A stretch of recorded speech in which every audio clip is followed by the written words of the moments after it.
Ana, nossa querida, saudades imensas de ti. Pessoal, então, queria primeiramente, em nome do Instituto Elias José, agradecer, né, a presença de todos vocês, em especial a presença da Beatriz Mirra, do Celso Sisto e do Tino Freitas, que generosamente já tem, né, uma relação de proximidade, de amizade com o Instituto Elias José. E nesse ano estamos todos, né, num momento bastante especial da nossa história, né, da história da educação e, consequentemente, da história da nossa relação com a leitura e com as artes no geral, né? Então, talvez, obviamente, estamos aí há 1 ano e meio, aproximadamente, lidando com questões bastante sérias, bastante complexas, e agora talvez a gente comece a lidar com as consequências, né, desse período, porque esse acontecimento histórico certamente vai se enraizar por veredas que talvez a gente nem pense no momento ainda. E certamente a questão da educação é uma questão central, de maneira que a gente observa que esse movimento de um afastamento e agora uma tentativa de retorno, que a gente está também bastante incerto aí nas escolas, esse afastamento das crianças do ambiente escolar, a gente não sabe ainda, né? Muito se pensa, muito se discute, mas a verdade é que a gente não sabe exatamente ainda a proporção, né, do que a gente tem em mãos.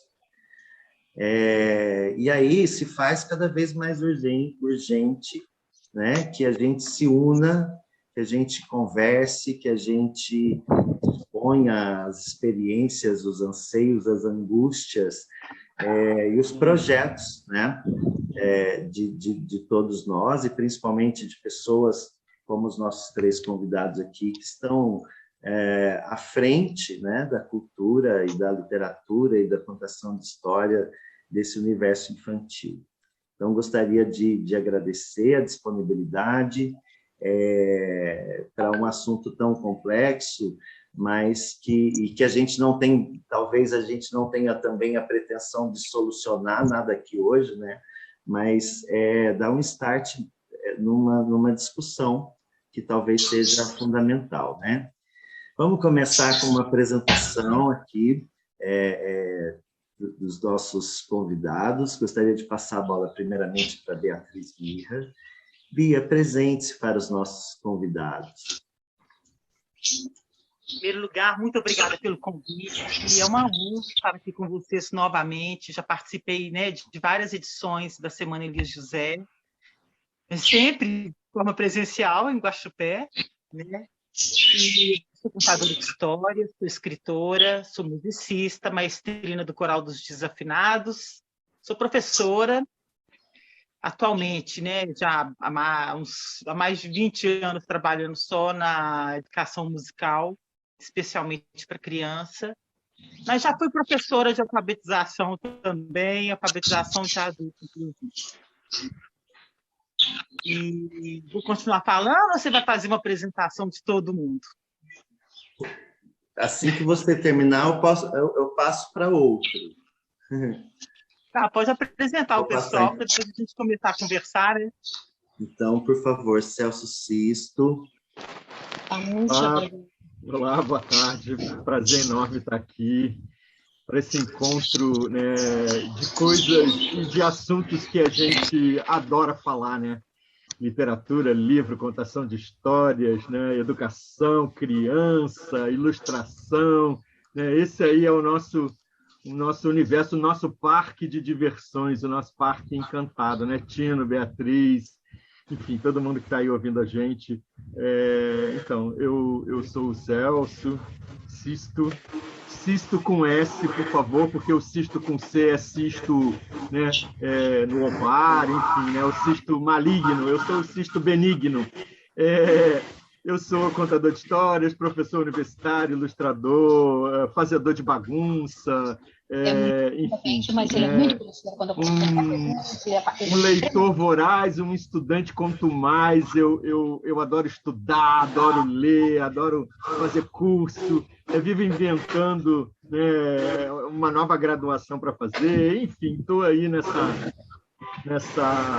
nesse universo que lida com a literatura, né, para ver se a gente consegue construir um mundo um pouquinho melhor e se reconstruir de uma forma melhor também. Acho que essa o meu objetivo ao lidar com as linguagens artísticas, é poder contribuir para esse mundo se tornar um mundo mais aprazível, principalmente agora, né, em que a gente fala em recomeço, né,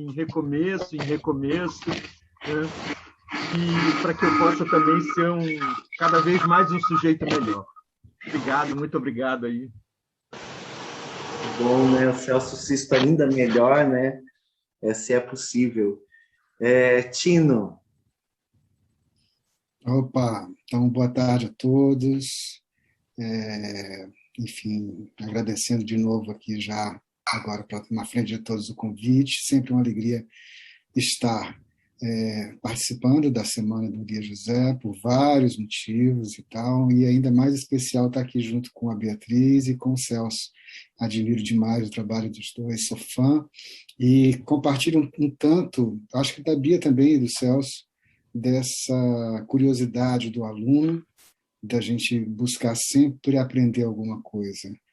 Isso é importante. E já não fui aluno do Celso mas já ouvi de muitos alunos que o Celso tem uma propriedade que é muito difícil da gente encontrar, que uma coisa é a gente saber, a gente ter o conhecimento, a outra coisa é a gente conseguir oferecer e fazer com que o outro receba o conhecimento. E de alguns colegas que tive, que foram teus alunos, já aproveito aqui para dizer, falo sempre isso, cara, que você é o cara que espalha bem a semente. Muito obrigado, não, feliz. Não fica naquela coisa muito para dentro. Então, acho que aqui na nossa pauta, na nossa conversa, vamos falar de coisas que gostamos, porque sendo alunos ou sendo professores, a gente, como contadores de histórias que somos, cada um com as suas características, nós somos curiosos e vivemos dessa palavrinha mágica chamada educação, que vai para tanto lugar. E eu acho que a proposta hoje aí do Hernani, nessa nossa conversa, é partilhar um pouco dessas impressões que a gente tem sobre como é que a gente lidou com isso e para onde é que a gente acha que vai esse caminho a partir da literatura, né? Então, sejam bem-vindos todos, boa tarde. Uma saudade imensa de beijar, de abraçar todo mundo desde o início. Quero deixar bem claro aqui uma saudade gigante da Silvinha e do Elias. Nossa. E quero deixar, e acho que em nome de todos nós que estamos aqui na mesa, um beijo e um abraço para a Lívia, para a Yara, para o Érico, para a Juju e para o Zé, que devem estar em algum lugar curtindo um tantão essa saudade também do Elias. Sim, certamente. É uma ausência presente que nos toca muito fundo, né? Mas que nos impulsiona muito também, Tino. Então, vamos lá, pessoal. Eu vou começar invertendo já os papéis da lógica ética e vou puxar aqui pelo nosso acadêmico unanimidade entre seus alunos, seus admiradores e leitores de Celso. Celso, e aí a gente vai rodando, tá bom? Bia, eu vou ser gentil daqui a pouquinho com você, tá? Vou ser cavaleiro daqui a pouquinho, prometo. Porque eu começo pelo Sisto, porque o papel da escola, né? O Sisto ele tem esse envolvimento com a academia, né? Você consegue nos dizer, Sisto, como que a academia está vendo o futuro da literatura, das artes, enfim? Como que é o olhar daqui para frente? Pergunta complicadíssima, dificílima, hein, pessoal? Por favor, em 2 minutos, Celso. Em 2 minutos. Então, nada a declarar. O Hernani, muito obrigado aí. Enfim, inaugurar esse debate aí é uma prova de fogo. Quero lembrar, né, trazer aí a lembrança do Elias, meu grande amigo. Fizemos tantas coisas juntos, viajamos tanto junto. O Elias me ligou muitas vezes, me mandou muitos e-mails. A gente tinha uma troca muito boa, assim, né? Hora de admiradores, de pai para filho, de filho para pai, enfim, né? A gente tinha uma relação incrível. Eu tinha separado aqui algumas questões, né, para a gente conversar, né, que era exatamente pegando alguns pontos assim: repensar a educação, a formação dos mediadores, a relação entre os seus pares, né, entre as professores e professores, crianças, jovens e jovens, né, as práticas de leitura e a retomada dessa vida pós-pandemia, né? E para cada item desse, eu tinha pensado em fazer um link com um texto do Elias, né? E eu escolhi alguns pedaços de textos do Elias para falar desses assuntos, né? Então, para falar de repensar a educação, eu escolhi um trecho do livro Um Casório Bem Finório, né? Na hora em que os personagens... Eu preciso tirar os óculos. Eu sou, acho que, o único que usa óculos que precisa tirar os óculos para ler, porque de perto eu não enxergo de longe, né? Então, as crianças estão lá, né, querendo convencer a mãe de usar o porão da casa, e elas dizem assim: que festa é essa? A mãe pergunta, né? É uma festa cigana. Deixa a gente fazer, mãe. Se virar bagunça, você pode até me bater. Pode me pôr de castigo, fechar o porão para sempre. E por que festa cigana e não brincadeira comum? Porque o pai contou como era cheia de ciganos a terra dele. Contou que, quando era menino, tinha até vontade de fugir com os ciganos. Falou tudo, como são os ciganos e como vivem, e deu na gente uma vontade louca de brincar, de ser cigano. Deixa, mãe, eu garanto que os moleques, meus amigos, não vão mais brigar, como no carnaval, reforçou o Paulo. Vou deixar, mas se houver qualquer alteração, acabo com o mundo, desapareço com a chave do porão, acerto o couro de vocês dois, tá certo? Enfim, né? Por que eu escolhi esse trecho, né, para falar de educação, né? Porque a educação se dá na base do diálogo, né? Se dá na base da troca, né?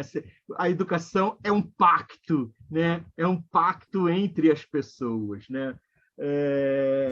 E se esse pacto não for feito em torno da alegria, né, desse prazer de aprender, desse prazer de trocar, ele não acontece, né? E com a pandemia, o que aconteceu? A gente viu as pessoas privadas dessa criação coletiva, né? Porque estar na escola, na companhia dos seus pares, é essa alegria de criar coletivamente, né? Mediado pelos recursos do aprender que a escola pode oferecer, que o professor pode oferecer. Estou falando tudo isso para chegar na universidade, né? Eu não sei se essa alegria de aprender faz parte dos projetos da universidade, né? Eu acho que as relações são diferentes, né? A universidade, pelo menos a universidade que eu, enfim, fui professor algumas vezes, né, tinha uma relação um pouco tradicional com os alunos, né, em que o professor é o legítimo dono do saber, ele entra na sala para fazer palestra e não para construir o conhecimento, né? E eu quando penso em educação, penso nessa construção coletiva do conhecimento, né? Todo mundo em pé de igualdade, sendo que você tem alguém que coordena isso, né, e que vai te oferecendo determinadas pistas, determinadas chaves para essa construção do conhecimento. Eu acho que a gente precisa, para falar sério, assim, a gente precisa inventar novas formas de educação nesse país, tanto na escola do ensino fundamental, da educação infantil e principalmente na universidade, né? Eu acho que a universidade não cumpre esse papel, né, com essa alegria, muitas vezes a universidade, enfim, né, é muito mais um lugar de você adquirir de uma forma passiva informação, muito mais informação do que conhecimento, né? Eu tenho essa leitura, acho que a universidade, inclusive, precisa se comunicar com o mundo, porque a maior parte das universidades que eu conheço, e dos professores e do trabalho acadêmico, fica retido entre quatro muros, né? Não tem essa ponte, né? A universidade faz pouco essa ponte com o mundo lá fora, né? Eu lastimo muito, né? Eu acho que a universidade, né, precisa se repensar, e a produção da universidade precisa ser repensada também, né? Porque a gente ouve constantemente mais uma tese sobre isso para quê? Você está você vai em que isso vai beneficiar o mundo? Eu acho que as universidades tinham que pensar no benefício dos lugares onde elas estão, né? Se comunicar com o universo ali do bairro, né? Propor coisas em que a vida fora da universidade viesse para dentro e a vida dentro da universidade fosse para fora. Eu adoraria que fosse assim. Eu tenho muitas críticas à academia, né? Principalmente à fogueira das vaidades que é a academia. Desculpe se eu falei demais, mas é isso que eu... É um olhar para dentro, né, daquilo que a gente vive regionalmente, localmente, e também, ao mesmo tempo, um olhar para fora com igual importância, né? E as artes, e a alegria. Um dedinho Sim, nessa fala do Celso. mesmo. Eu concordo muito com o Celso, e penso que talvez essa pandemia tenha nos servido de um espelho, né, para a educação, para todos nós educadores, para repensar não só a universidade, mas a educação como um todo, né? A pandemia veio nos mostrar que a gente precisa realmente dar uma peneirada, passar um pente fino no programa, né, no nosso currículo, nos conteúdos, nessa metodologia, né, nessa didática que os professores usam, até mesmo nesse espaço físico que a escola ocupa, no espaço do papel do professor, do papel da escola, do papel da família, porque nesse momento, né, os papéis eram embaralhados, uma vez que muitas vezes a família delegava completamente a educação dos seus filhos, aquela educação que é do berço, aquela educação, né, que deveria ser da família, para a escola. O professor estava aguentando tudo na mão. E, de repente, a coisa inverteu, né? Os pais precisaram de assumir um papel para os quais eles também não estavam preparados, né?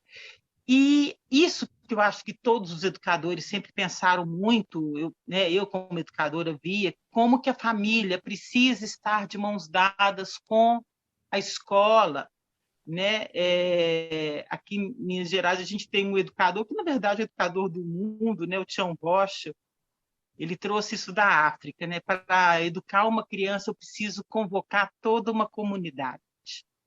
Ele faz isso onde ele vai, ele faz isso em todas as comunidades onde ele atua com a ONG dele, o Centro Popular de Cultura e Desenvolvimento, que faz um trabalho de educação, de sustentabilidade, enfim, de cultura popular, de convocar todo mundo.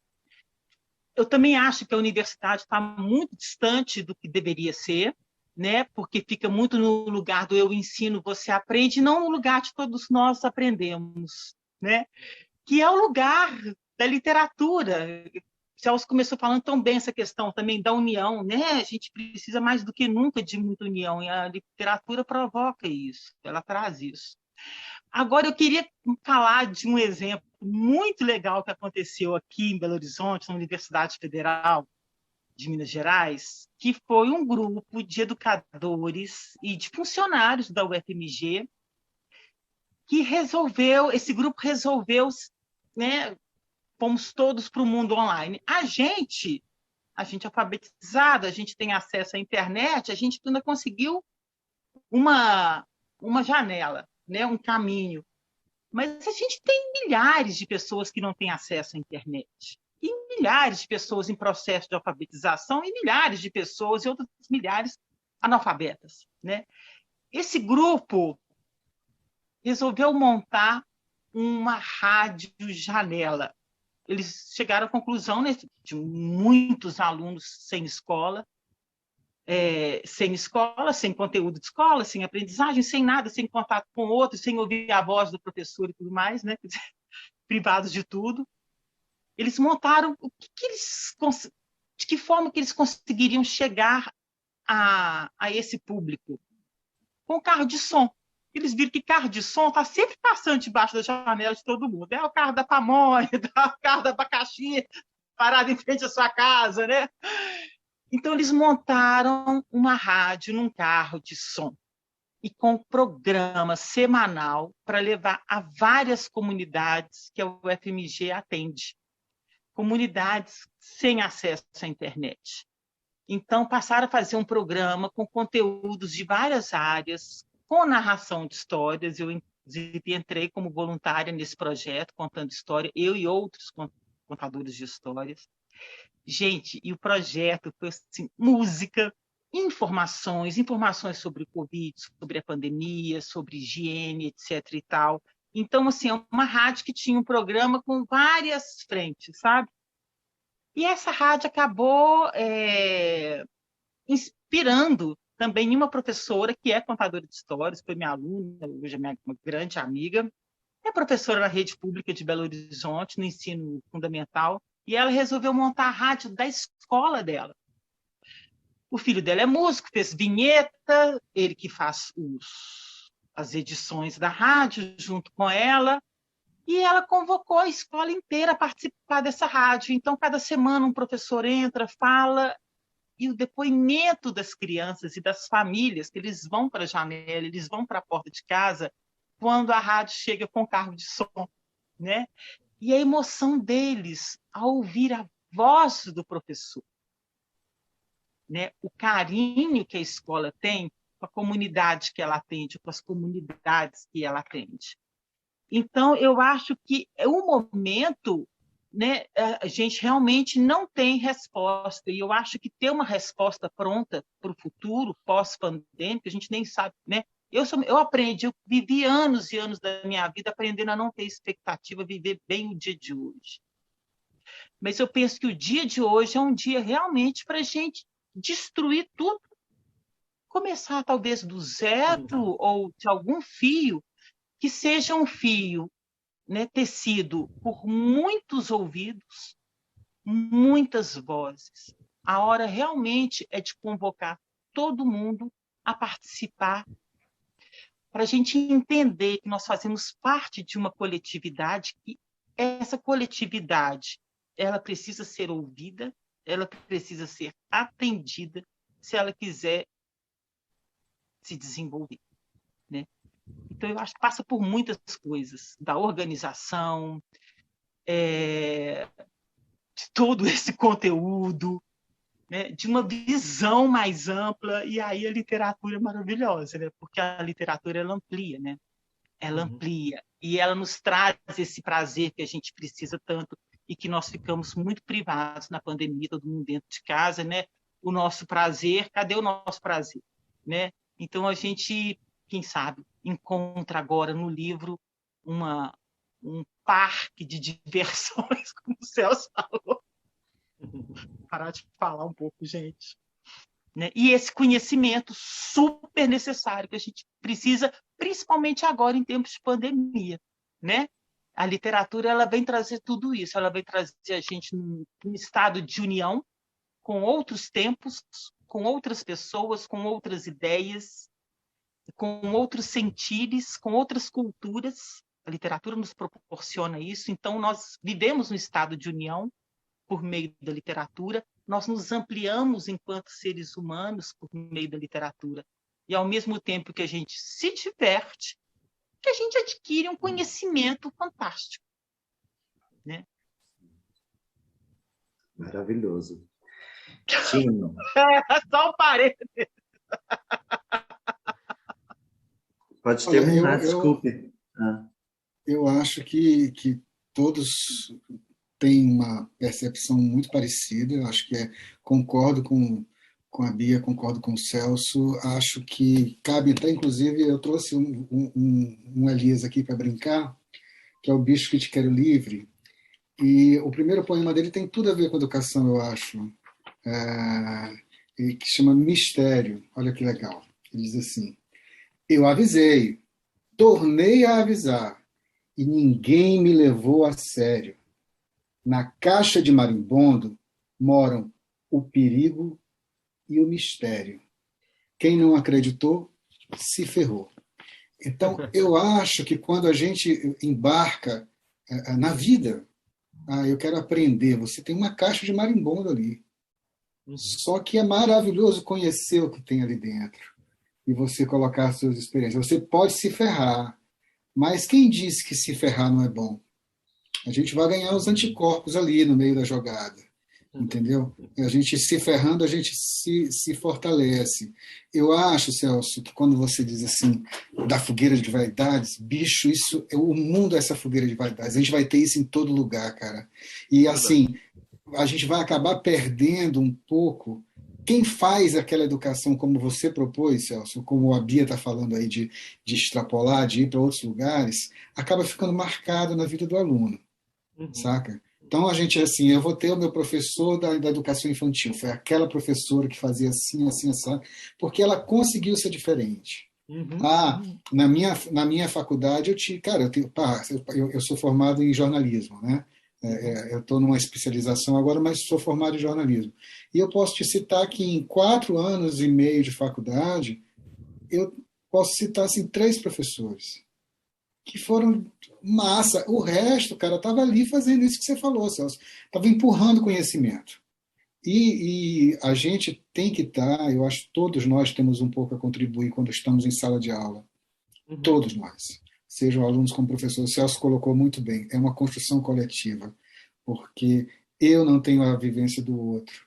E, às vezes, a vivência do outro, ele dá uma porrada tão grande no que eu trouxe como certo. E aí, vamos ter que entender assim, que é difícil para a universidade, como para qualquer outro lugar, sair do quadrado. Existe um quadrado, porque o Brasil é grande, é gigante e tal. Pá. Se a gente for atrás aí do Pacheco, do Zé Pacheco, por exemplo, da Escola da Ponte, ele fez uma Escola da Ponte lá com o grupo dele lá em Portugal e não tem outra. Foram eles que fizeram. Não dá para reproduzir aquilo, porque não é reprodutível, porque o professor não consegue se libertar das amarras daquilo. Eu só gostaria que, assim, eu acho que, todo mundo já disse, eu vou ficar repetindo e não queria ficar repetitivo. Acho que Celso foi muito, muito rico. Olha só, o que a Bia trouxe para a gente, que quem está no comando, quem chega na população, que não tem internet, o que chega é a voz. Entende? É a voz. E o rádio é que nem o livro, como objeto. Desde sempre a galera diz, agora vai vir a televisão, vai acabar o rádio. Uf. Vai vir a internet, agora vai acabar o rádio. Uf. Não sei o que. Cara, a voz continua sendo o grande condutor das histórias, das vidas das pessoas. A gente é com a voz, é com a proximidade que você tem, dessas muitas vozes e muitos ouvidos, bendito, Beatriz, que a gente faz a educação. Seja ela num carro de som, seja ela numa sala de aula. Vozes e ouvidos, no plural sempre, é isso que eu acredito.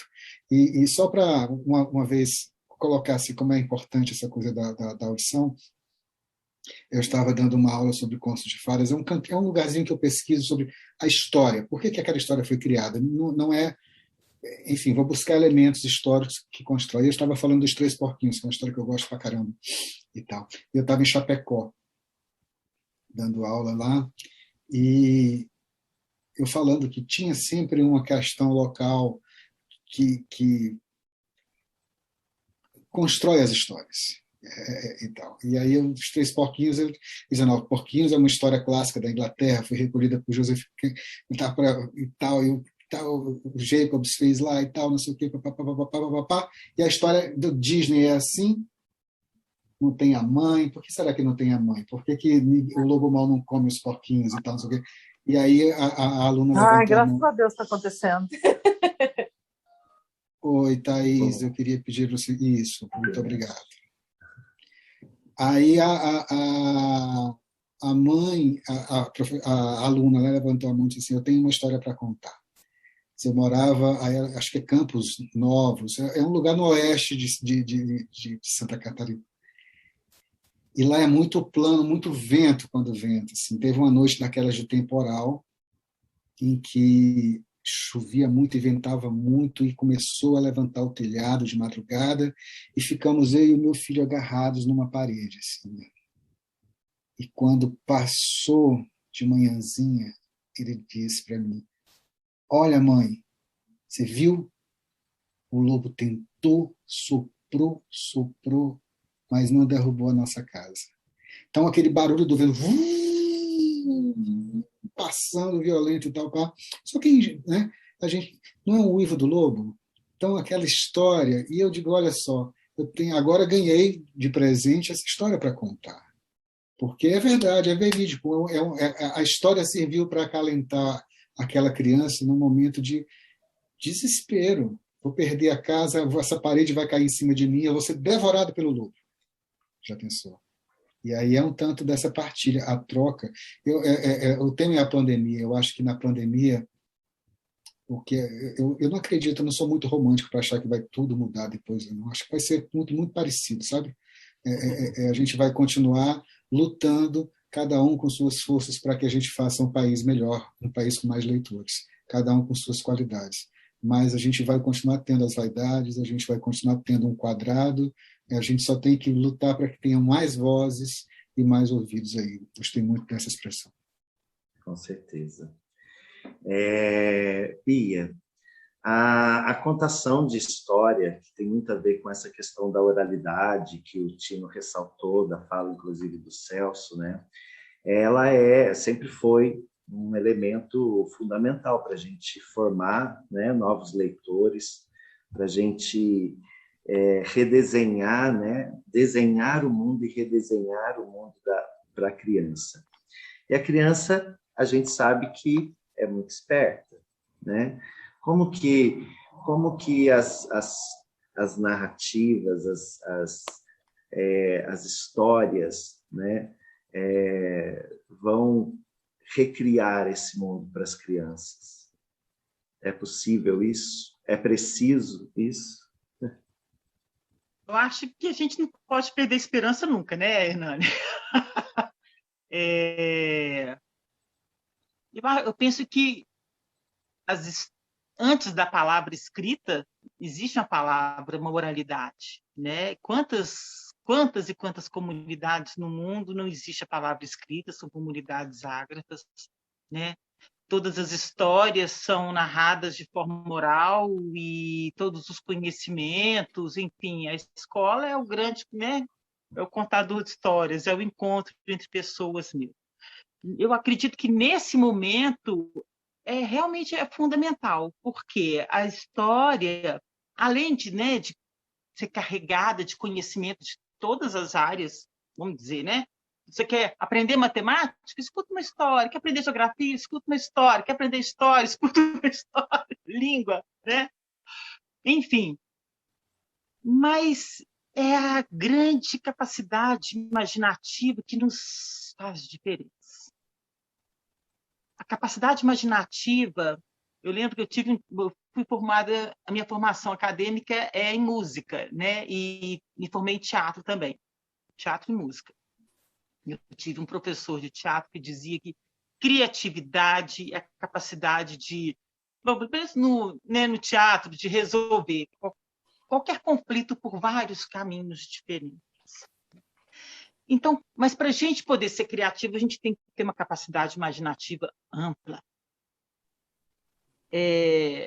Quando a gente escuta uma história, quando a gente conta uma história, quando a gente lê uma história, no caso, você trouxe para essa questão da oralidade, a gente enxerga, a gente vive, a gente sente o frio da história, o calor da história, os cheiros da história, sabe? A gente escuta as paisagens sonoras dessa história, não só, né, da floresta, da história, da cidade onde se passa a história, mas as paisagens internas dessa história. Olha só, o Tino acabou de contar uma história verídica de uma criança, né, que passou pelo medo de enfrentar o vento, que era o lobo para ele. Eu escutei esse vento, eu escutei o lobo, mas eu escutei também o coração dessa criança, eu escutei a voz dessa criança, sabe? Eu escutei o arfar dessa criança. A gente enxerga, a gente escuta as coisas. E quando a gente desenvolve essa capacidade imaginativa, a gente tem mais caminhos, mais possibilidades de encontrar soluções para os nossos problemas ou caminhos diversos para a gente chegar aos nossos sonhos, à realização dos nossos sonhos. E, principalmente, a gente fica com essa capacidade de sonhar, né? Porque eu acho que o grande problema que, inclusive, o Brasil está vivendo é o sonho, sabe? Eu acho que o povo brasileiro está sonhando menos. A gente vivia uma alegria que a gente não tem vivido tanto mais. Eu sinto uma tristeza se alastrando, sabe? Como praga, como um vírus mesmo pelo Brasil. Isso é uma pandemia da falta de sonho, sabe? Só colocar uma parte aqui. Acho que nós que lidamos com literatura e com arte estamos falhando muito, muito em não estarmos... Qual é a música que você poderia dizer hoje que, de certa forma, incorpora o espírito de eu estou contra isso daí? Qual é o livro que está aí hoje, dessa geração nova, ou de nós, que não somos geração nova, mas que estamos aqui hoje? Qual a editora que teve coragem de publicar um livro hoje que diga o que está acontecendo aí para as crianças, transformando, dizendo mesmo na cara dura, na cara de, olha, isso tal, pá. É pouquíssimo. A arte está recuada. As pessoas estão escondidas. São poucos os que estão ali se colocando. Não, vai Celso. Pegar fogo no parquinho. Eu acho que as artes estão em cima do muro, né? Assim como, né, o jornalismo, né, a história, né? Tá tudo em compasso de espera. A verdade é essa, né? É preciso, né, coragem, né, para... Eu tenho visto, eu já vi surgirem publicações, acho que eu vi umas 2 publicações de contos, né, escritos durante a pandemia, feitos sobre essa temática, mas para adultos, né, por adultos. Mas, por outro lado, a gente viu uma constatação nesse período de que as artes eram o único caminho para barrar a solidão, né, o fato de você ficar isolado. Todo mundo começou a dizer, nossa, ainda bem que a gente tem as linguagens artísticas, ainda bem que a gente tem a arte, porque se não fossem as lives, as artes, a possibilidade de ler, de ouvir música, né, de povoar, de redescobrir o espaço da sua casa. Quantas pessoas eu ouvi falarem isso? Nossa, eu estou tendo tempo para ficar em casa. Eu comecei a olhar para os objetos da minha casa e lembrar das histórias que eles comportam. Eu comecei a olhar para os objetos, né? Tem até um objeto que a Bia me presenteou, uma escultura que está ali na minha mesinha e que eu nunca tinha parado para olhar, né, com cuidado, da menina no balanço, enfim, né? A gente começou a ter uma necessidade de preencher esse vazio da presença do outro, né, através das linguagens artísticas. Todo mundo era unânime em dizer isso, de que a pandemia trouxe essa possibilidade de valorização das artes. Agora, se isso vai, né, valorização de todas as linguagens, agora, se isso vai ter um lugar ao sol depois que esse rebuliço todo passar, não sei, né? Eu já estou vendo a coisa arrefecer um pouco, né? Já tem um monte de gente, né, empurrando isso com a barriga. Fala lá, Tino. Eu acho, Celso, só uma coisinha, eu acho que essa questão da narrativa, né, se antes o acesso ao livro físico já não era fácil, para muitas pessoas, né? Quer dizer, a nossa busca, né, de um Plano Nacional do Livro e da Cultura, né? Que eu nem sei o que aconteceu com ele, com esse desgoverno que a gente está vivendo. Mas, enfim, né, um plano nacional que tinha 3 vertentes, né, a vertente do acesso ao livro, de ter o livro, colocar o livro na mão da criança, né, ou do leitor, do mediador de leitura e dessa produção, desse mercado editorial, a gente, agora com a pandemia, os poucos que tinham acesso ao livro, e a maioria era por meio da escola, ou seja, eles não vão mais às escolas, eles não vão mais às bibliotecas, agora que o livro parou de circular mesmo, circula na mão de muitos poucos, né? De muitos poucos privilegiados. Mas a narração de histórias, ela era a única possibilidade, assim. Por isso os canais no YouTube explodiram, né? Então, assim, eu, por exemplo, ano passado, eu nunca fui de YouTube, morria de preguiça, eu tinha um canal com uns 4, 5 vídeos, até março do ano passado, por questão de edital. Que pede um edital, manda um material. Aí eu tinha aqueles vídeos que eu gravei, inclusive, em Araçuaí, com essas crianças, Celso, que fizeram a sua escultura. Essa sua escultura foi feita por jovens. Nossa. Né? A escultura que eu te dei. Ela tem uma história que você não imagina. E ela se chama Olhando para o Futuro. Isso você não me contou. Não, nunca te contei a história dela, não. Mas eu fui em Araçuaí, numa fabriqueta de softwares de cinema, no sertão de Minas, para gravar esses vídeos. E aí, de repente, no ano passado, eu terminei em dezembro, né, com 1.500 assinantes do meu canal, seguidores do meu canal, eu não tinha nenhum, né? Mais de 200 vídeos. Né? Contei história até rachar o bico, até ficar com uma certa overdose, até, sabe? Estou dando um tempo agora, mas assim, eu fiz vídeos de história para criança, história para adulto, leitura de poesia para criança, leitura de poesia para adulto, e vídeos dos quais eu falava sobre algum assunto. De educação, de música, de contação de histórias, dava minha opinião sobre algum assunto, dicas para professor, para quem é contador de história, para quem não é nada, mas abria o celular e dava dicas sobre algum assunto. Né? É uma coluna que eu chamo de Danda. Né? Danda significa vara em sânscrito. É o nome da minha empresa, é o nome fantasia da minha empresa.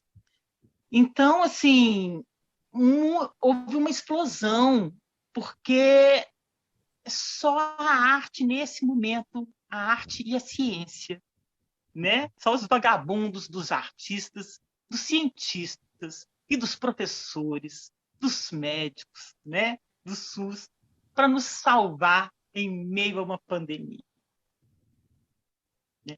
E eu acho que essa pandemia, eu não sei se ela vai passar, se não vai passar, se depois que ela passar vem outra, eu não sei. Eu só sei que nós vivemos uma pandemia interna, de egoísmo, de vaidade, de ignorância, porque eu nunca vi. Eu falo assim que egoísmo e ignorância são irmãos gêmeos. A tampa com a panela. Né? E eu acho que todo esse horror que nós estamos vivendo, né? E de uma forma... A gente pode falar do Brasil, porque a gente vive no Brasil, né? Mas a gente sabe que tem fora do Brasil também.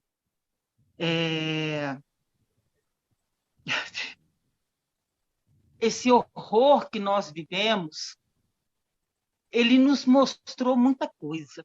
Ele nos mostrou o nosso papel, ele nos colocou na parede, ele tirou o nosso tapete, nos tirou as nossas certezas, e mostrou que essa vidinha, que até mesmo muitos de nós, contadores de histórias, escritores, professoras, vivemos, a gente precisa repensar.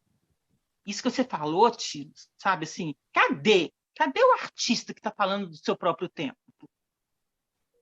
Cadê o artista que está fazendo o seu próprio tempo ou que tem um olhar lá na frente? A gente precisa se rever. Né? Então, todos nós precisamos nos rever. Sabe?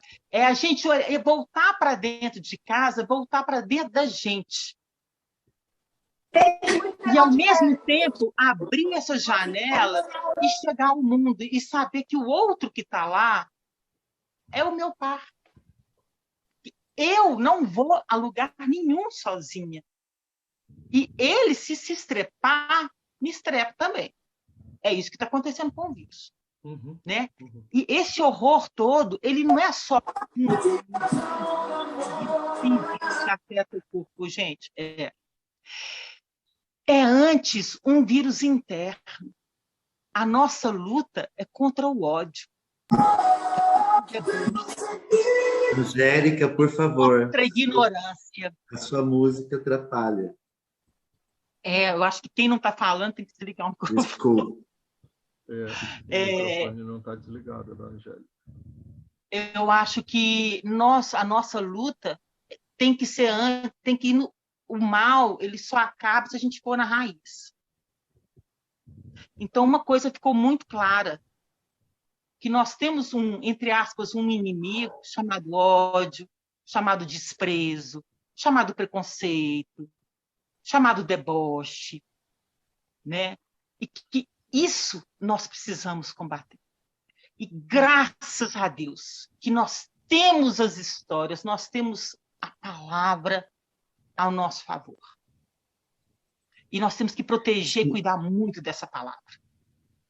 Porque o ódio também usa da palavra, né? E sabe usá-la com maestria. Senhora. Embora eu não goste de livros que têm muita palavra, né?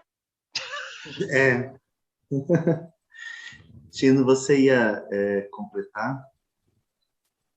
Eu só acho que cabe o mesmo pensamento. Celso, eu acho que a gente vive numa bolha, todos nós, cada um de nós.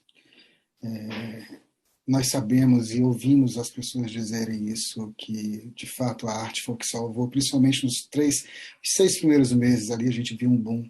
Eu não sei se a Bia pode depois dizer para a gente como foi, mas eu acho que hoje o canal do YouTube ele é menos assistido hoje do que ele era há 6 meses atrás. Com certeza. E que bom que a gente conseguiu através da arte, mas essa consciência ela vai ser esquecida pela maioria das pessoas daqui a 3 meses. No dia que liberar, daqui a 6 meses, daqui a 1 ano, que o mundo puder voltar ao seu normal, ninguém vai lembrar da arte como o que salvou. A gente vai lembrar porque nós estamos ali. A gente está ali produzindo e consumindo. Mas a gente não está de fora. Eu queria lembrar uma coisa que eu vi acontecer muito aqui no Rio Grande do Sul e que foi exatamente nesse momento, né, em que estava todo mundo fazendo coisas para alimentar os canais no YouTube, apareceu o contador de histórias de tudo que era lado, né? Aí veio à tona a discussão de direito autoral, pode gravar livro inteiro, pode mostrar ilustração, pode reproduzir o texto do outro sem autorização, né? Isso suscitou uma série de debates, mas enquanto isso acontecia, as escolas públicas, por exemplo, no Rio Grande do Sul, as municipais, principalmente, que estão quase todas situadas na periferia, né, escancarar uma outra situação, que é as crianças, né, para quem os professores estavam preparando materiais maravilhosos para o YouTube e tal, não tinham acesso à internet, não tinham como acessar o que estava sendo feito. A mãe tinha que ir na escola, mesmo a escola fechada, buscar diariamente as tarefas em papel para as crianças fazerem em casa. Então, a gente vive uma realidade completamente diferente nesse país, em cada lugar. A gente não pode esquecer isso. Isso é uma questão. Por outro lado, né, com esse advento do uso, né, enorme dessa ferramenta da internet, a gente pôde ouvir a voz do Brasil, de outros lugares, porque foi também muitos cursos aparecendo, muitos trabalhos aparecendo, em que você podia ter aluno, né, virtual em tempo real, e a gente viu, né, uma grande participação de alunos do Nordeste, do Norte do Brasil, que não têm acesso e as coisas não chegam a esses lugares. Isso foi uma coisa super positiva, que é para a gente parar de achar que Rio e São Paulo dão as cartas nesse país, né? O Tino falou aqui de Chapecó. Eu morei em Chapecó durante 3 anos, eu fui professor da UNOESC de Chapecó, né? A gente fez um monte de coisa lá, inclusive um seminário de poesia do qual participou o Elias José, em que a gente montou uma lona de circo, isso no ano 2000, olha quantos anos, há mais de 20 anos, né?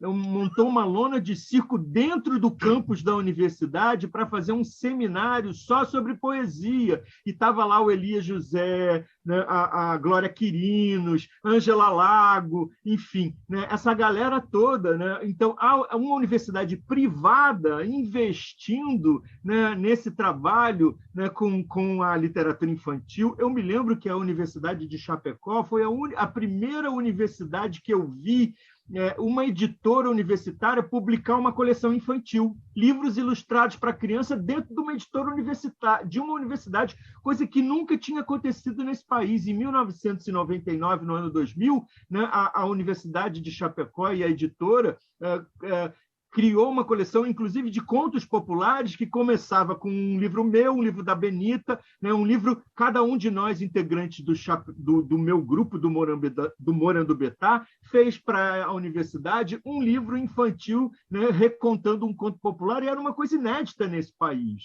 Né? Então, a gente tem que parar de achar que só Rio e São Paulo é que são sempre os precursores, né, das grandes coisas. Né?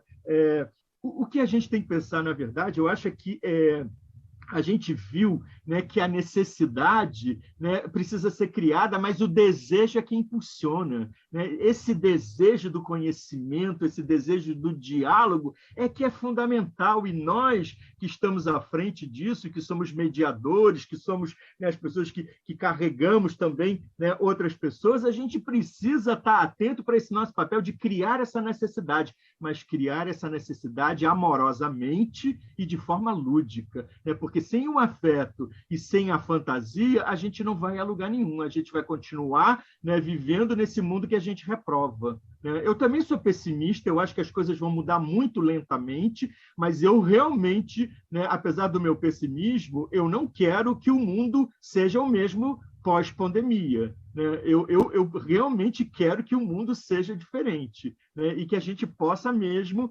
né, não se desligar desse desejo e dessa necessidade, né, que mostrou para a gente, principalmente para aproveitar o que a Bia disse, a nossa mediocridade. Né? O quão, né, nós vivemos num universo de pessoas hipócritas e medíocres. Né?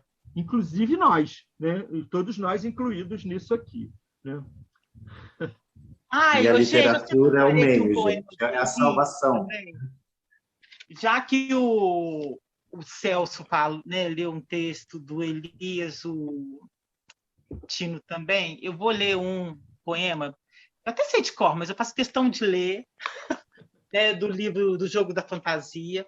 É um poema que eu falo assim, demais da conta nas minhas contações de histórias, inclusive com o Coral dos Desafinados, que, por sinal, Celso, ganhou gente hoje do Rio Grande do Sul, né, do Pará, de outras cidades de Minas, estão frequentando o coral, porque é online, né? No online a gente ganhou isso, essa possibilidade. Então, mas eu assisti ao vivo o coral, sensacional, divertidíssimo, muito bom também. O Tino viu ao vivo. No Salão do Livro, né, Tino? Que delícia. Então, é o poema Falando de Estrelas. Eu acho que ela coroa isso tudo que a gente falou aqui também. A estrela maior não é a estrela que mais brilha, é a que compartilha e oferece às outras estrelas a sua mão. A estrela maior é a que acredita na constelação. A estrela maior é aquela que brilha e joga na vida e nas outras pessoas fé e poesia.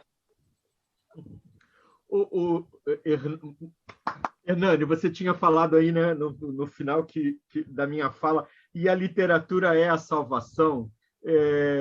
Eu acredito que a arte é a salvação, eu acredito nisso. Acho que a salvação para tudo. Não estou nem falando exclusivamente da pandemia. Para mim, a arte enfim, é a maneira de viver, é a minha maneira, é o meu caminho, a minha escolha. Eu acho que... mas eu diria mais, né, correndo o risco de ser taxado de piegas e romântico, eu acho que a paixão é a salvação, né?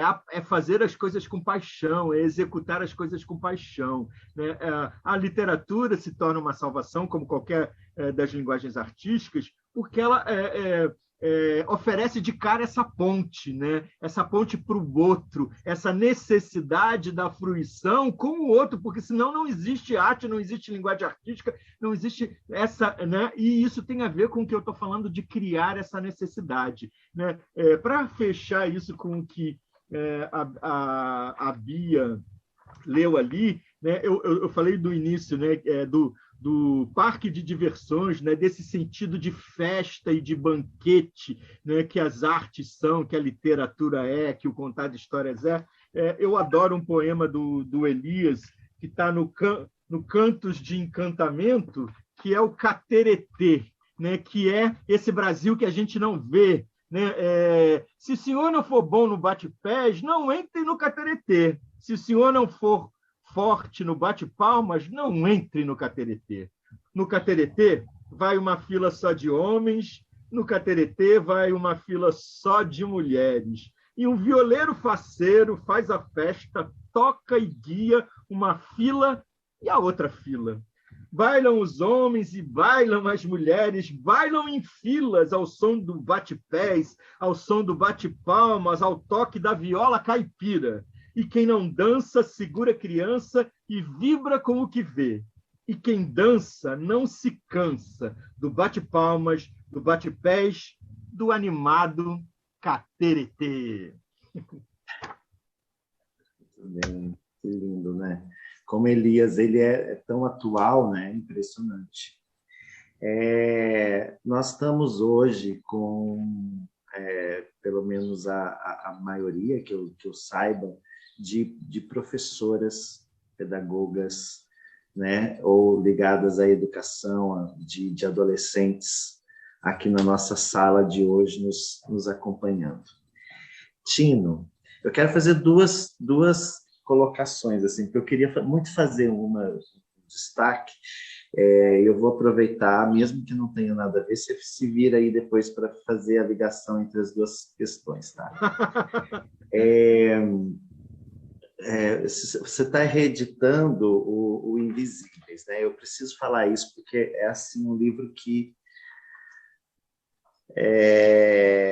muda muito, assim, mudou muito a minha relação com a literatura infantil e eu sou um fã absurdo assim desse livro e fiquei muito contente com a notícia. É uma reedição, né? Acho que, desculpa se eu estiver enganado, não. Me corrija. Não, mas eu falo já. Tá. E gostaria que vocês também deixassem, né, uma palavra, um alento, se possível, ou então mais uma brasinha para nos acender aqui a fogueira, de nós, professores, né? Como e aí, que vocês, escritores e artistas, têm para nos dizer, assim, para nos ajudar, para nos dar esse alento, porque eu, como professor, acredito que os meus colegas aí presentes também sentem, né, esse anseio do que eu vou fazer, né, para melhorar o meu fazer pedagógico, mas muito mais do que isso, né? Não diz respeito a gente, diz respeito à sociedade que a gente está construindo, né? E ouvi-los enquanto artistas, professores, escritores, eu acho que é fundamental para nós nesse momento. E em relação aos invisíveis, existem mais invisíveis hoje, Tino? Eu acho que bom, para quem não conhece, Os Invisíveis é um livro que eu escrevi, que em primeira edição foi ilustrado pelo Renato Morricone. Ele é um livro que ele existe porque tem uma relação intrínseca entre texto e imagem. É o que a gente pode chamar de picture book dentro da literatura infantil, e ele está dentro também de uma nova classe que eu estou estudando também, que eles chamam de crossover. O crossover é no livro ilustrado, que é essa literatura que ela não tem idade. Você pode ser lido, embora eu acho que quase toda a literatura infantil ela possa ser lida por todo o canto, mas dentro do livro ilustrado, que é esse livro de texto e imagem, tem um crossover. Eu queria só começar pelo final que você falou. O alento para o professor, para quem está nos assistindo, para quem está nos ouvindo, passa singularmente pelo que foi dito pelo Celso. É preciso ter paixão. Então, se você não tem paixão, bicho, vai fazer outra coisa. Vai descobrir onde está a tua paixão. A gente vai ter paixão em vários lugares. Tem gente que vende artigos eróticos e é um sucesso porque faz aquilo com paixão, sabe pegar o negócio assim, olha, isso daqui vai te levar para as estrelas e você acredita, aprende e vai para as estrelas com aquilo lá. Tem gente que vai pegar sabonete feito em casa e vai fazer aquilo com paixão e vai conseguir vender e fazer aquilo. Todo mundo, cara, não tem jeito, todo mundo tem uma paixão. Descobre o que é a tua paixão porque vai dar certo. Pode ser difícil pra caramba, tu vai levar as ferroadas na caixa de marimbondo lá do Elias e tal.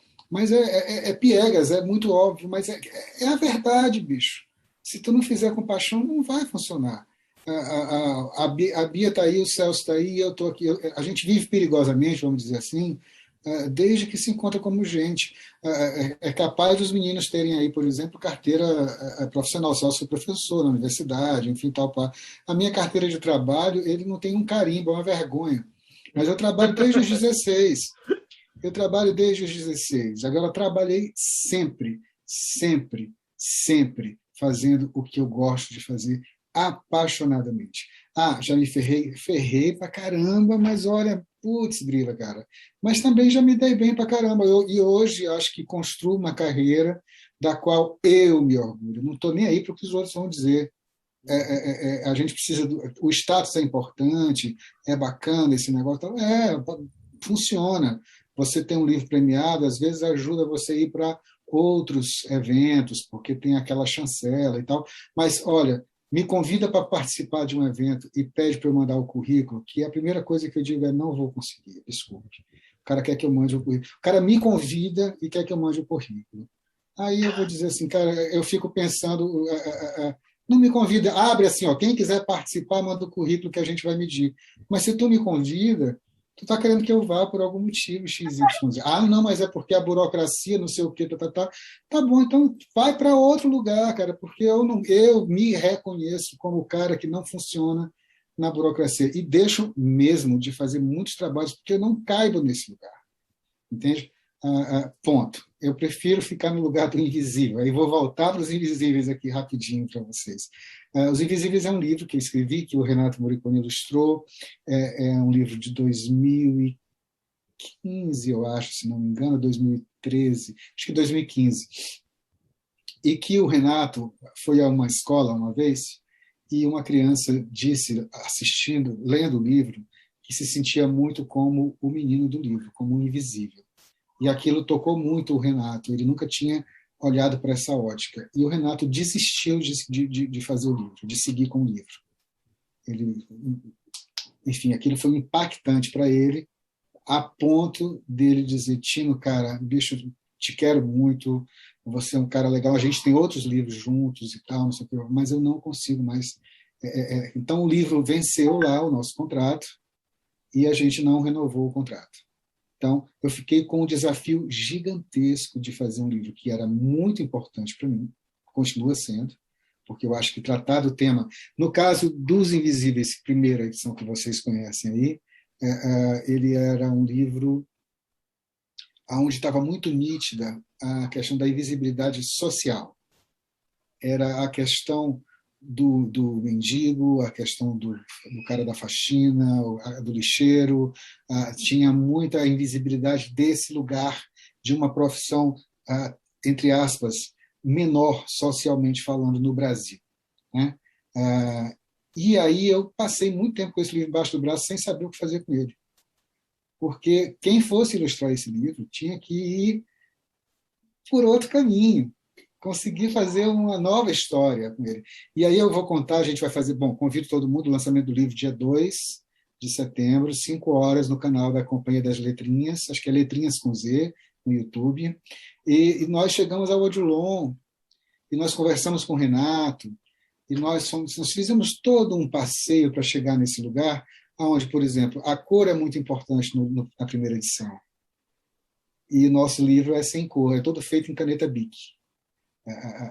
O trabalho do Odilon. A invisibilidade deixou de ser uma questão só de invisibilidade social para ser várias invisibilidades. A gente vai fazer a invisibilidade social, a invisibilidade da velhice, a invisibilidade da criança, a invisibilidade da multidão, entende? Olha que louco isso, né? A gente o livro vai percorrer essas invisibilidades ditas na ilustração. Então, não sei se vocês conhecem a história do encontro que o Vinícius Moraes tem com o Carlinhos Lira, no meio da rua, lá no Rio de Janeiro. Rio de Janeiro aí é a terra do Celso, guarda com todo carinho aí, é muito legal. Adoro o Rio de Janeiro, estou com uma saudade enorme do Rio. Foi o último lugar que eu viajei antes da pandemia. Assim, tal. E aí o Vinícius estava fazendo a letra para uma música do Carlinhos Lira e para uma música do Tom Jobim. E aí eles se encontram no meio lá, não sei se no Leblon, Copacabana, em algum lugar no meio de uma rua daquelas, eles se encontram, o Carlos Lira diz, e aí, Vina, cadê, poetinha? Como é que é o negócio tal, pai? Aí ele diz, eu acabei de fazer a letra da tua música. Peraí que eu vou pegar aqui. Aí botou a mão no bolso, puxou, e a música que o Carlos Lira tinha feito era aquela, se você quer ser minha namorada, ai, que linda. Aí o Vinícius pega lá a letra e começa. Vamos lá, vê se tu gosta. Olha, que coisa mais linda, mais cheia de graça, ela, menina que vem que... não, isso aqui é do Tom Jobim, peraí, atua essa outra aqui. Puxou. Quer dizer, a letra do Garota de Ipanema estava tocando ali na melodia e funcionando e tal. Então, eu acho que eu acabei sendo premiado com 2 livros, nós todos, né, os leitores também, com 2 livros que tratam de um tema importante. O texto é basicamente o mesmo texto nas 2 edições, mas as 2 edições contam uma história diferente, a partir da ilustração. Então, mas também, pelo menos a minha leitura, muito emocionante. Vão me pedir em algum momento para dizer qual que você acha melhor. Então, cara, os 2 são impactantes. O final do primeiro livro, ele é uma porrada. O final do segundo livro, ele vamos dizer assim, o cara vai dizer para você assim, rapaz, a gente se lascou no coronavírus, mas agora ninguém vai mais pegar esse danado.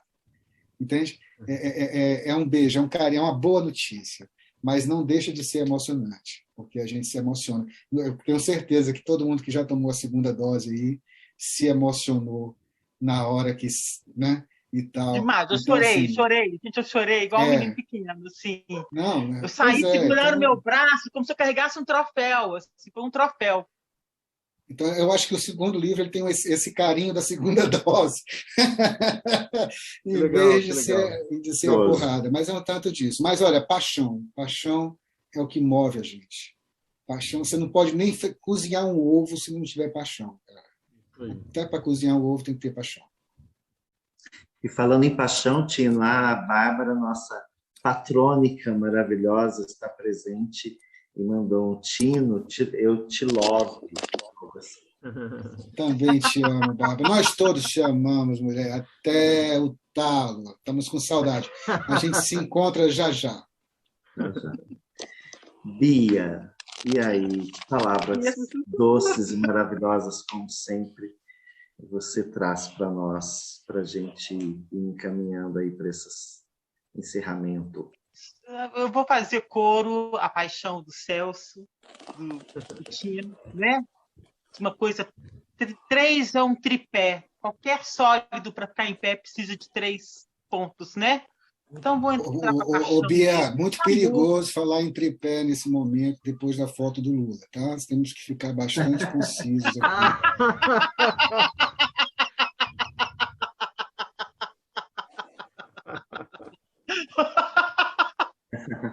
Gente, desculpa.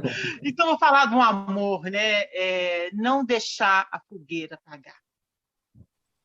Acredita, sabe? A fé e a poesia que o Elias deixou para a gente. Porque não é fácil manter o coração aceso. E eu acho que, nesse momento, não deixar essa fogueira apagar. Né? Sentir o que está fraquinho, pede ajuda, porque quando a gente ajuda, quando alguém for te ajudar, esse alguém vai se sentir bem também, né? E vai te ajudar, e assim uma vela vai acender na outra. Porque o amor, ele abre porta, o amor abre conhecimento, ele aponta os caminhos, né? ele torna tudo muito mais fácil, embora fique mais difícil também. Mas, com certeza, é algo que, assim, que não tem como um fruto ser ruim, né? Chega de semente podre. Chega da gente investir o nosso tempo. Tempo hoje é ouro. O tempo é sagrado. Então, a gente não pode mais perder tempo com o que não nos leva a nada. Foco. Se você focar no amor, de manter sua chama acesa, as coisas vão indo. E, com certeza, o dia de amanhã, que é o futuro do dia de hoje, vai ser melhor.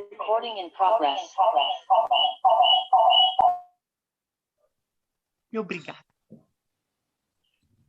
Celso, para ser justo aqui, não deixar ninguém de fora, a Bárbara disse, adoro o Celso.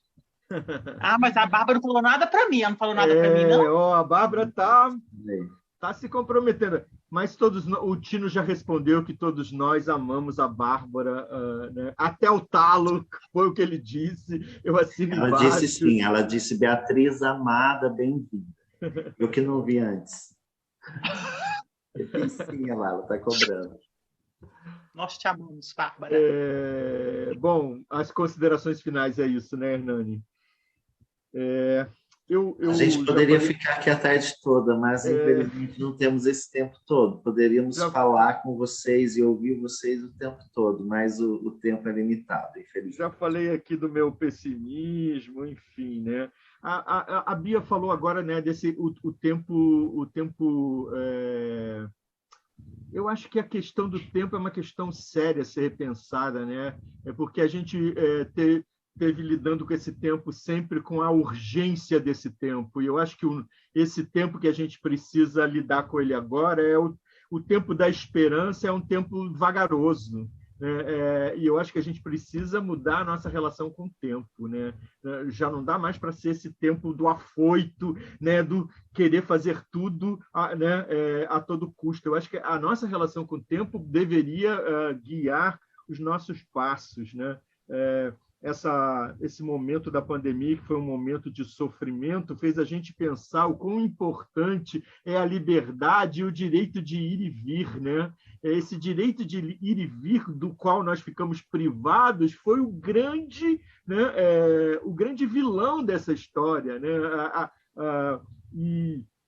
E também, né, gerou, né, uma certa noção de urgência em algumas pessoas que não se, né, flagraram que precisava fazer isolamento, usar máscara, né, não fazer, enfim, ajuntamento de gente, né, enfim. A negação disso também foi uma coisa que ficou batendo na nossa cara o tempo todo, né, e que a gente teve que lidar com ela, né? Então, acho que essa retomada da vida, né, com o mundo que vai e vem livremente, precisa repensar algumas coisas. A primeira dela é a questão do tempo, né? Por isso que eu queria falar isso, né, que é o meu recado final, né? A segunda coisa que a gente viu desabar aí na nossa cabeça cada vez mais forte agora com o tempo da pandemia é o respeito à natureza e às questões ecológicas, né? Só existe uma natureza. Se a gente continuar destruindo ela, né, e a aparição do vírus tem a ver com isso também, o descongelamento, todas essas coisas, a camada de ozônio, a gente não.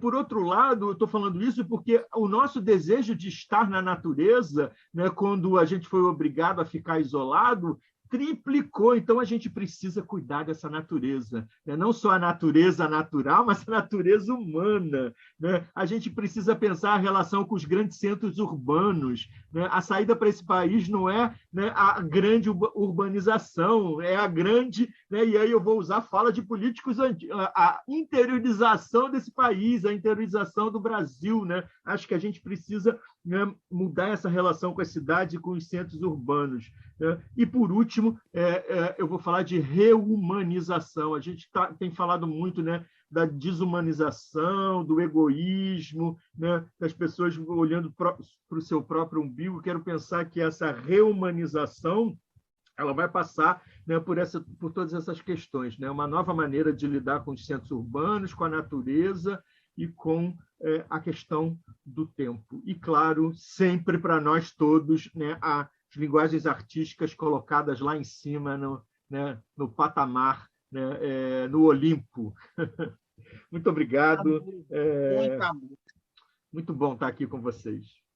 Muito bom. Celso, você está tão bonito. Obrigado. Muito obrigado. Eu tô um vovozinho, né? Já me ofereceram agora, por causa dessa barba branca, emprego no shopping para a próxima temporada de Natal, para fazer Papai Noel. Artista nunca passa fome na vida, gente. Olha só, já vou contar a história de Papai Noel, cara. Mas você tá um charme com essa barba branca, Celso. Olha, tá assim, ó. Obrigado. Já pode fazer o Eric Carle, já fica melhor do que o Papai Noel. Pessoal, olha só, antes da gente eu dizer aqui os nossos agradecimentos finais, gostaria de pedir para o pessoal da produção, pede para que os participantes da oficina passem no chat, deixe no chat aí, o nome completo e telefone, WhatsApp, é isso? A conta do banco e a senha, por favor. A conta do banco e a senha, por favor. O Pix. Isso para certificação, tá, pessoal? Enquanto isso, eu vou dizer aqui o nome de algumas pessoas. Desculpa se eu pular alguém, gente, mas eu sou cringe, tá? E aí eu vou aqui na minha... Na lista aqui dos participantes para agradecer. Você sabe que vai rolar um trava-língua entre o cringe e o conge. Meu Deus! Então, vamos lá. Anaísa, Ana, Pá, Bárbara, que é a nossa patronérrima, Francisco, Juliana, a Morgana, nossa oficineira querida, Patrícia, o Pedro está aí também, Redmi 9, Renata, Rosa, Sandra Regina, Thaís, Angélica,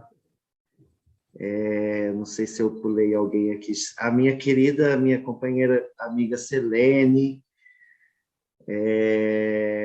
Patrícia, acho que eu já disse. Enfim, gente, desculpe se eu pulei alguém aí.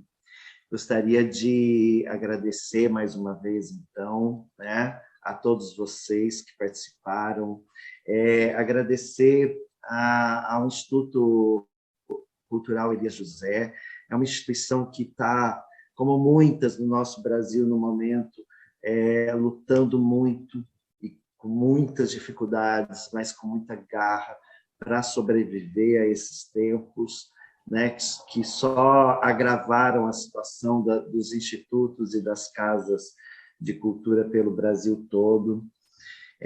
Agradecer a diretoria do Instituto, na pessoa da Lic, minha querida amiga também, por ter me convidado para essa oportunidade preciosíssima.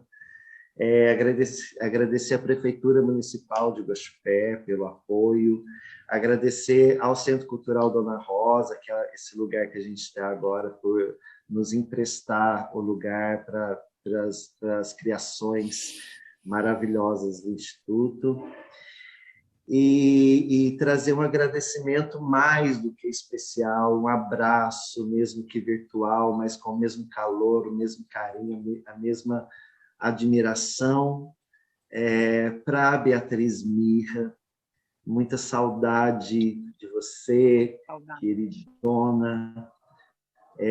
Celso Sisto, é uma honra falar com você pessoalmente agora.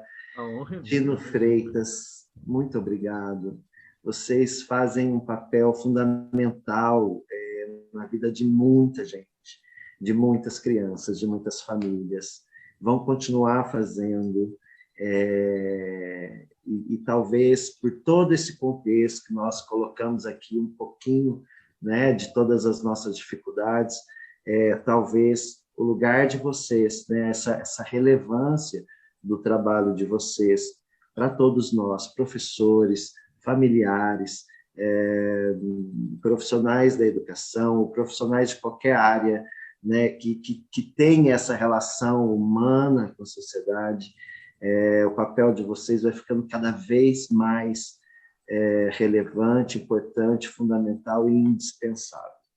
Então, gostaria de agradecer imensamente, não só pela participação, mas por todo o trabalho que vocês desenvolvem e que acaba enriquecendo o nosso trabalho também, enquanto profissionais. Muito obrigado. Obrigada a vocês, obrigada família Elias José. Viva o Elias, viva a Silvinha! Viva Silvinha, viva Silvinha, mil vezes, viva Silvinha. Mil vezes. Muito bom te ver, Celso, bom ver. Realmente. A gente emociona, né?